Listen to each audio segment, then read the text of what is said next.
હજી તો હમણાં ગયા હતા અને વળી પાછા.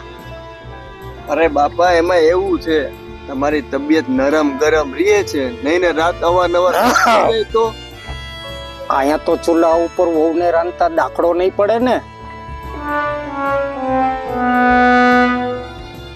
તને કહું છું, વહુને કાંઈ ચૂલા ઉપર રાંધતા દાખલો નહીં પડે ને.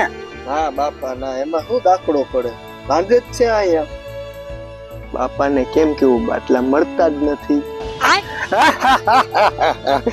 જેનાથી બિન ભાગ્યા હતા એના જ ચરણે પાછા આવ્યા. અભી મજા આયેગા ના ભીડો.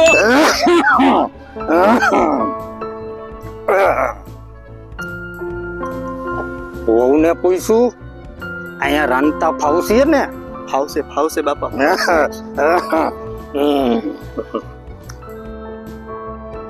તો પછી વાટ શેની જોવો છો? કરો કંકુના.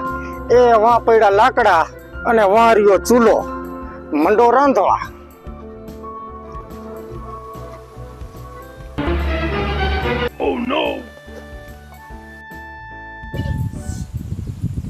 ક્યાંક યુદ્ધ થાય એના કારણે ઘણા માણસો મરી જાય, બિલ્ડિંગો પડી જાય, ભૂખમરો આવી જાય. વાહ ટ્રમ્પ વાહ, તારા કારણે તો મારા છોકરા પાછા આવી ગયા.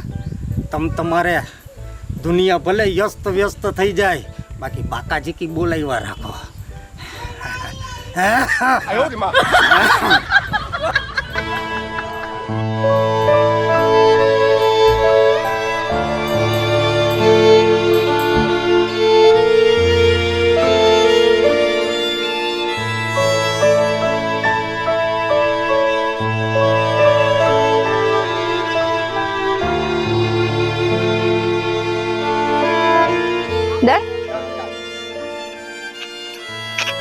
કેવા દિવસો આવી ગયા છે, ચૂલા હરગાવા પડે છે.